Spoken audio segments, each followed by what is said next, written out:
अभी हमार नाव नीतू राज है, तोहार सट्टा नीतू राज जान के भइल बा।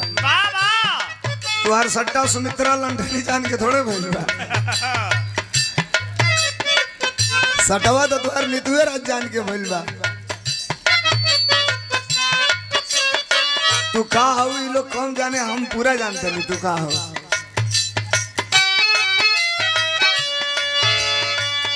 जा जान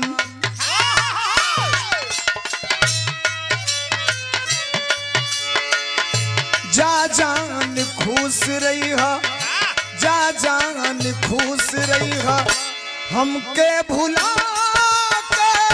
जा जान खुश रही है, हमके भुला के। जा जान खुश रही है, हमके भुला के। जा जान खुश रही है, हमके भुला के।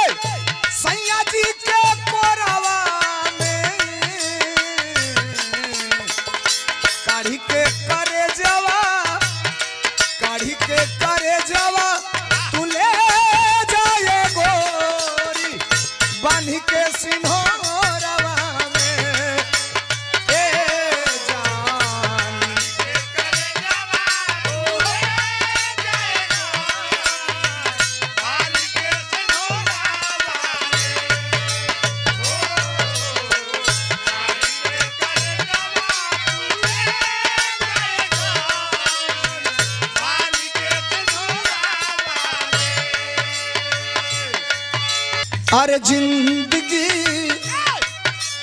जिंदगी इम्तिहान लेती है, जिंदगी इम्तिहान लेते हैं,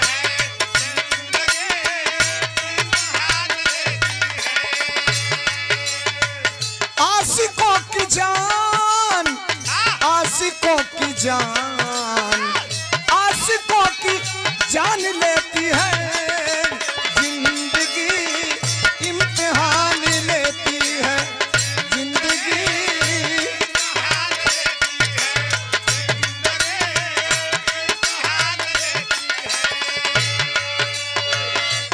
सच कहिए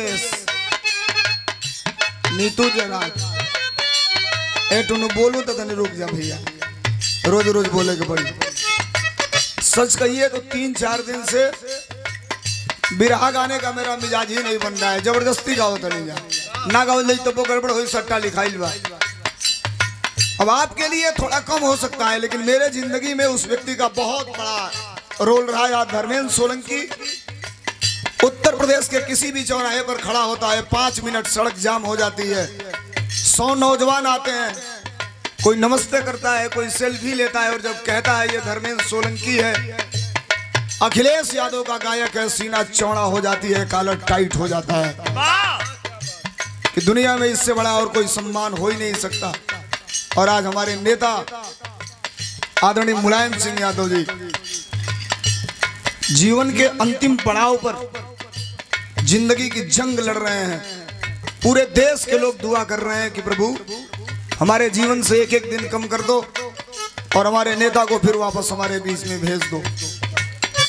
अब मजबूरी रहा, सट्टा लिखाई ला, अब यहां से गा करके सीधे गोरखपुर 10-15 की फ्लाइट है, वहां से दिल्ली मेदांता अपने नेता के लिए। वादा कैलू प्यार के, वादा कैलू प्यार के, जीवन भर निभावे के। कहानी तू ओहो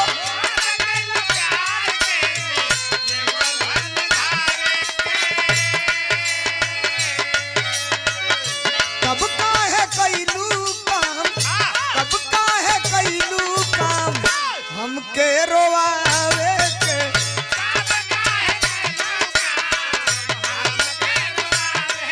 ओहो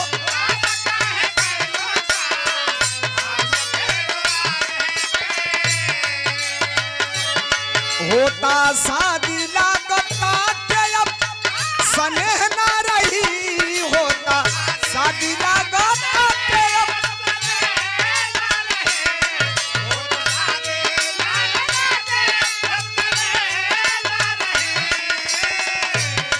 होता शादी लगाता जब स्नेह ना रही यही नवंबर में चलिए जई बुझान हो।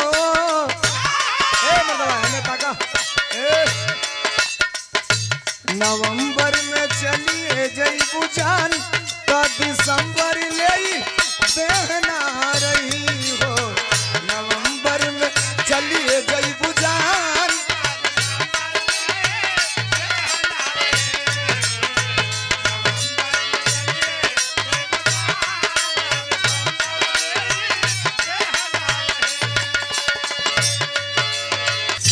मरही के रहे तो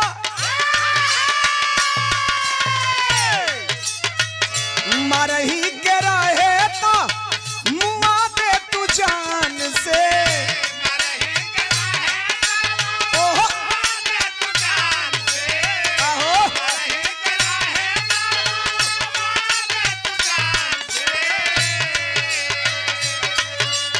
अरे मरही के